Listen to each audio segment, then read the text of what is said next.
নাই কোনো মেয়েও দেখা যায়নি হোলি খেলা নিয়ে।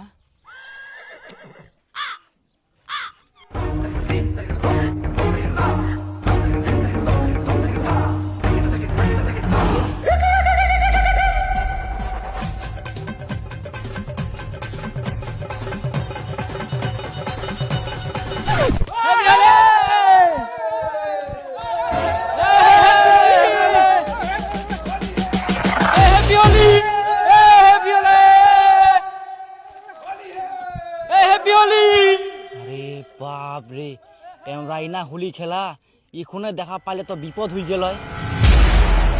এইটো রাস্তা দিয়ে আর যাওয়া যাবে না, অন্য রাস্তা দিয়ে যাওয়া হবে মুখ।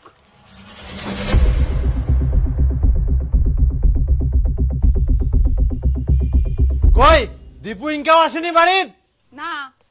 সকালে বার হয়া ইনকাও আসেনি, খাবাও আসেনি। কই না তো। ওই হারামজাদাটা তুই বের খাবার টাকা দিয়েছ নাকি? না মই ওয়াক কোনো টাকা পয়সা দুমনি। তাহলে গুরুটো আজকে সত্যিকারে ঘাস খাইবে না নাকি?